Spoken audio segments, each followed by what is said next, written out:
पता नहीं कितने सालों बाद जो सेटिस्फेक्शन मुझे आज मिली है, मेरा एक एक रोंवा जो सेटिस्फाइड हुआ है इस मूवी को देख के, मुझे याद भी नहीं मेरी आखिरी टाइम ये फीलिंग आई कब थी। भाई साहब क्या मूवी थी। रणवीर सिंह भाई, ये जितने लोगों ने भी आज तक आपको ट्रोल किया हो, उन सब की तरफ से मैं आपसे माफ़ी मांगता हूँ। जिस लेवल पर उतर के आपने इस मूवी में एक्टिंग की है वो वाकई में काबिल तारीफ है। इतनी डीप एक्टिंग, इतनी अच्छी तरीके से, मतलब पिन पॉइंट जिसको एक्यूरेट कहते हैं एकदम, कि क्या एक्सप्रेशन है बंदे के। बंदा चलता टैंक की तरह है इस मूवी में। टैंक जैसे चलता है ना, हैवी। रणवीर सिंह उस तरीके से अपने आप को हैंडल करते हैं इस मूवी में। जहां भी आपको दिखेंगे वो रॉ प्योर एनर्जी आपको दिखेगी, उनकी हर एक चीज में दिखेगी।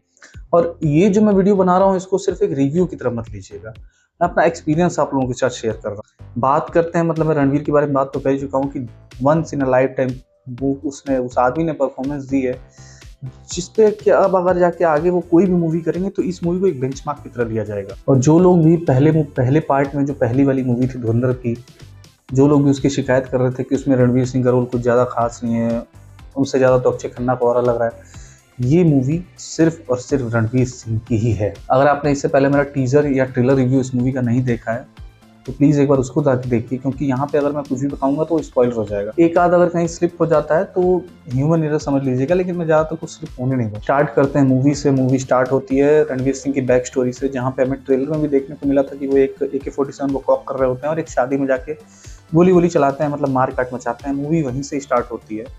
और भाई साहब जो ब्लड बाथ वहाँ पे दिखाया गया है, इतना ज़्यादा ब्रूटल है वो। एक तो उसका सीक्वेंस, वो जिस बैकग्राउंड पे सेट है वो सीक्वेंस को बहुत ही ज़्यादा खून खौला देने वाला है। जब आपको पता चलेगा तो आपके अंदर से आग लगेगी और आप एकदम जस्टिफाई करोगे कि रणवीर सिंह जो भी कर रहा है सही कर रहा है। उस सीक्वेंस को देखते हुए मुझे ये भी लग रहा था कि सच में, मतलब मैं इंडिया में ऐसी कोई मूवी देख रहा हूँ।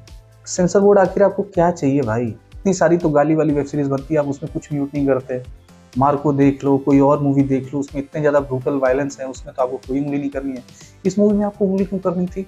अगर कोई कहीं पे गाली दे रहा है तो आउट ऑफ रेज दे रहा है, बिना मतलब पर गाली नहीं दे रहा है। ऐसे तो मिर्जापुर पटा पड़ा है। और ना इस चीज़ को लेकर आपको सेंसर बोर्ड पे बहुत गुस्सा आएगा। उन्होंने इस मूवी से 6 मिनट काटे हैं सिर्फ गालियों से, और मतलब कुछ चीज़ों को वो करने से, वो आपको मूवी में दिख जाएगी। लेकिन आदित्य धर कहीं कहीं पे वहाँ भी चला के खेलते हैं और एक आध गालियाँ वो स्लिप करा ही ले। तो उस ब्लड बाथ के बाद मतलब स्टोरी आगे बढ़ती है तो हमें एक यूपी से एक जो है वो काफ़ी प्रोमिनेंट गुंडे एक दिखाए जाते हैं। आप उनको रियल लाइफ में भी जानते हैं, बहुत अच्छी तरीके से जानते हैं। अभी कुछ ही दिन पहले वो मरे थे। मैं उनका नाम तो नहीं ले सकता, नहीं तो एकदम से स्पॉइलर हो जाएगा, लेकिन वो बहुत बड़े यूपी के नेता थे और वो भी इस मूवी में हैं। इससे आगे स्टोरी बढ़ती है तो हम देखते हैं कि रहमान डकैत की मौत हो चुकी है और उनकी गद्दी के लिए लियारी में काफ़ी ज़्यादा गैंग्स एक्टिव हो गई हैं, जिनमें अरशद कपूर जो है वो सबसे आगे रहता है। मूवी पहले से सेट भी करके रख चुकी है। ट्रेलर को मैंने इतनी बार देखा था ना कि उस ट्रेलर की एक एक छोटी छोटी चीज़ भी मतलब उससे पार नहीं जा पाई थी। आपको भरोसा नहीं होगा कितनी सारी चीज़ें जो मैंने ट्रेलर में बताई हैं वो इस मूवी में सटीक बैठी हैं। जब मैं मूवी देख रहा था तो मुझे इतना अच्छा लग रहा था कि कुछ चीज़ें तो हूबहू ऐसे ही कि ऐसे मतलब पकड़ में आ गई।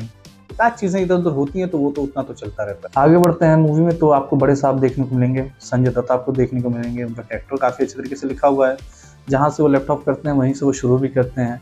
उनका अपना एक अलग ही हो रहा है। वो गाली देते हैं तो भी मज़ा आता है, वो एक्शन करते हैं तो भी मज़ा आता है, वो डायलॉग बोलते हैं। मूवी के कुछ सीन्स ऐसे हैं जो आपके दिल को एकदम चकनाचूर करके रख देते हैं। आप उम्मीद भी नहीं करोगे कि ये मैं क्या देख रहा हूँ। मूवी में मतलब कई जगह जैसे चूहे बिल्ली का खेल चलता है ना, मूवी वैसे चलती है। अब क्योंकि पहला वाले पार्ट में लगभग सारी चीज़ें सेट हो चुकी हैं, सबको पता चल चुका है कि कौन क्या है कैसे है, तो इस मूवी में बस सब एक से ऊपर एक मतलब हायरार्की में जाने की कोशिश करते हैं। और रणवीर सिंह का जो कैरेक्टर है वो चाहता है कि कैसे सबको टैकल करें। कहानी इतनी ज़्यादा फैली हुई रहती है कि मूवी जो है वो लास्ट में सबको समेटती है। और आप भरोसा करिए कि मूवी आपको एकदम सेटिस्फाई करके छोड़ेगी, कुछ भी ऐसा नहीं छोड़ेगी कि आप उसके बाद में शिकायत कर दो कि मैं ये चीज़ भूल गई ऐसे हो। इस मूवी में आप अक्षय खन्ना को मिस जरूर करेंगे भाई, उनका अपना अलग ही ऑरा था पहली वाली मूवी में। और इस मूवी में अर्जुन रामपाल का जो कैरेक्टर है वो उनके इतने बराबर तो नहीं जा पाया, लेकिन कहीं कहीं रणवीर सिंह के कैरेक्टर को मैच करते हैं अर्जुन रामपाल। मैं यहाँ पे मूवी की थोड़ी सी कमी, जो थोड़े से मुझे लगे थे कि हाँ यहाँ पे मूवी थोड़ी थोड़ी वो है, वो मैं आपके साथ शेयर कर। मूवी जो है वो बहुत ज़्यादा लंबी है, 3 घंटे 50 मिनट की है। 3.5 घंटे तक की हो सकती थी बड़े आराम से, कुछ चीज़ों को अगर छोटा कर देते तो। और कहीं कहीं पे आप क्या ना कि थोड़ी सी थकावट फील करने लगोगे, थोड़ा थोड़ा उब जाओगे या थोड़ा बोर भी हो सकते हो। लेकिन आप भरोसा मानिए, जैसे जैसे मतलब अगर आप सारी चीज़ों को मिला के देखेंगे तो फिर आपको उतना फील नहीं होगा। और यहाँ पे मैं गानों का भी मेंशन करूँगा, क्योंकि कुछ जगह गाने जो है वो अच्छे से हिट होते हैं, एक आध जगह मिस भी हो जाते हैं।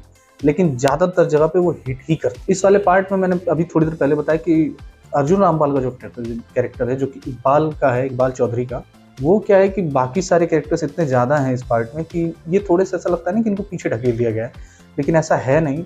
उनको भी ठीक-ठाक स्क्रीन टाइम मिला है, उन्होंने भी अपनी ठीक-ठाक एक्टिंग की है। कितनी जगहों पे तो सबके ऊपर ऐसे भारी पड़े हैं कि मतलब सीज़न्ड जिसको कहते हैं ना कि मज़ा आ जाता है देख। और उनका जो फाइट सीन है रणवीर सिंह के साथ, जहाँ पे मतलब देखते-देखते मेरे मुँह से अपने आप गाली निकल गई। आप भरोसा नहीं करेंगे, उसमें थिएटर में सब लोग चुप थे जब मेरे मुँह से गाली निकल रही। ये तो हो गया मेरा मूवी का एक्सपीरियंस। कुछ चीज़ें मैं भूल भी रहा हूँ क्योंकि अभी थोड़ी देर पहले ही देख के आया हूँ। एक आध महीने में या 15-20 दिन में मैं एक अच्छे से आराम से वीडियो बनाऊँगा और यहाँ पे मैं जल्दी-जल्दी कुछ और चीज़ों की बात कर लेता हूँ। पहली, मूवी जो है वो देशभक्ति से सनी हुई है। अगर आप थोड़े भी लिबरल या सेक्युलर टाइप के लोग हो तो सच बता रहा हूँ, आपके पिछवाड़े में ऐसी आग लगेगी ना कि आप उसको बुझा नहीं पाओगे। और बहुत लोगों को ये मूवी देखने के बाद आग लगेगी ही लगेगी। जिस हिसाब से इसमें मोदी जी को दिखाया गया, जिस हिसाब से इसमें करंट गवर्नमेंट को मतलब वो करके दिखाया गया आदित्य धर द्वारा, बहुत लोगों को मिर्ची लगने वाली है भाई, बहुत लोग इस पर वीडियो बनाएंगे, तो उस चीज़ के लिए तैयार रहिएगा। और अगर सच में आप थोड़े से वैसे हैं तो इस मूवी से दूर हैं। इसी देशभक्ति पे आगे बढ़ते हुए चलते तो कितनी ही जगह पे आपका खून ना ऐसे खोलेगा, मतलब मेरा मन कर रहा था ना कि क्या ऐसा क्या कर दूं कि बस ऐसे पकड़ के यहाँ पटक के यहीं पे सर फाड़ दूं साले का। लेकिन क्या करें भाई, मूवी है वो। और ना यहाँ पे आदित्य धर को अगर मैं देखूं, अगर मैं आदित्य धर की बात करूं तो एक मूवी है क्विंटन टैरेंटिनो की इनग्लोरियस बास्टर्ड्स, जिसमें वो हिटलर को है मतलब अमेरिकी फोर्सेस के थ्रू मारते हुए दिखाए जाते हैं। तो आदित्य धर की जो राइटिंग है वो इस मूवी में, इस पूरे के पूरे दोनों मूवी को अगर लेके चलें तो उन्होंने क्या किया है कि जो रियल इवेंट्स हुए हैं भारत पाकिस्तान के बीच या भारत के अंदर या फिर कुछ भी जो देश के साथ हुए हैं, उन्होंने अपनी स्टोरी लाइन जो है उसके साथ बड़ी अच्छे से बुनी हुई है।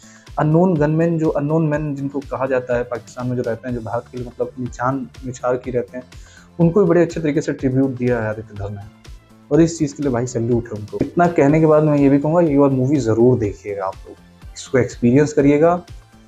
मैं तो सेटिस्फाइड हो गया। मैं चाहता हूँ कि जैसे वो राहुल गांधी के डायलॉग नहीं है, ये मज़ा मैं सबको देना चाहता हूँ। यहाँ पे मैं मूवी के हाइलाइट्स की बात करूँ तो भैया उज़ैर बलोच जब फुटबॉल खेलता है तब जब वो गर्दन काटता है ना, मतलब वो सीन बहुत खतरनाक है। मैं सोच के तो गया था कि नहीं मूवी में वायलेंस होगा, और मूवी बहुत ही ज़्यादा ब्रूटल वायलेंस है, बहुत ज़्यादा ब्रूटल वायलेंस है। कितनी जगहों पे तो मतलब आप लोगों की कि भाई मैं क्यों क्या देख क्या रहा हूँ, मतलब इतना ज़्यादा मतलब ब्लड बात है। लेकिन उज़ैर बलोच जब फुटबॉल खेलेगा मज़ा आ जाएगा। फिर जमील जमाली, इनका स्पेशल मेंशन करना ज़रूरी है। राकेश बेदी हैं, ये बहुत मंजे हुए एक्टर हैं। यहाँ पे मैं मतलब एक स्टेप आगे जाके कह रहा हूँ कि सारे कैरेक्टर्स को एक तरफ करिए। इन्होंने एक समय पर रणवीर सिंह को भी फोरशैडो किया है, उनको भी ढका है अपनी एक्टिंग से।